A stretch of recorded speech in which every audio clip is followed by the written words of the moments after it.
देखिए, जो खबर आई है उसमें जिन सज्जन की हत्या हुई है वो जनसुराज में आधिकारिक तौर पर नहीं है, लेकिन जनसुराज के जो वहाँ आधिकारिक उम्मीदवार हैं पीयूष जी, उनके साथ उनके समर्थन में वो लगे रहे हैं।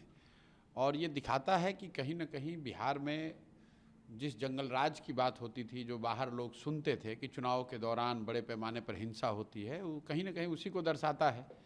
चुनावी मतभेद होना, आरोप प्रत्यारोप लोकतंत्र का हिस्सा है, लेकिन किसी की हत्या हो जाना, वो आदमी सही है गलत है, उसने क्या किया नहीं किया, वो बहस का मुद्दा हो सकता है, लेकिन लोकतंत्र में हिंसा की जगह नहीं हो सकती है। और किसी की हत्या हो जाना ये तो प्रशासन की और यहाँ पर जो लोग विधि व्यवस्था में लगे हुए हैं उनकी जिम्मेवारी है, और ये सीधा सीधा उनका फेलियर है। मोकामा के लोगों से क्या अपील करेंगे, क्योंकि दोनों गठबंधन के जो प्रत्याशी हैं वो बाहुबली छवि के कहलाते हैं। मोकामा के लोगों से ही नहीं, पूरे बिहार के लोगों से ये इस घटना का हवाला देते हुए ये कहेंगे कि मैं जो जनसुराज हमेशा कहता है कि गलत के साथ रहिएगा तो गलत ही होगा।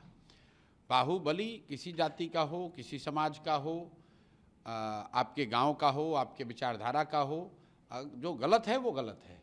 और मोकामा में ये दिख रहा है कि अगर दो बाहुबली लड़ रहे हैं, उसमें जनसुराज का एक पढ़ा लिखा यंग लड़का चुनाव लड़ रहा है, तो कितनी घबराहट है। मैंने एक पहले भी बयान में कहा था कि जो बाहुबली हैं वो बाहुबलियों से लड़ने में नहीं डरते हैं, वो अच्छे लोगों से लड़ने में डरते हैं। तो जनसुराज ने ये विकल्प जनता को दिया है, सिर्फ मोकामा में नहीं दिया है, बिहार के बहुतेरे ऐसे क्षेत्र में जहाँ यहाँ से बालू माफिया, शराब माफिया, बड़े नेताओं के बच्चे भ्रष्टाचारी लड़ रहे हैं, उनके सामने स्वच्छ लोगों का एक विकल्प दिया गया है। अब बिहार की जनता पर है कि वो स्वच्छ लोगों को चुनती है या फिर वही पुराने भ्रष्टाचारियों को, बाहुबलियों को चुनती है।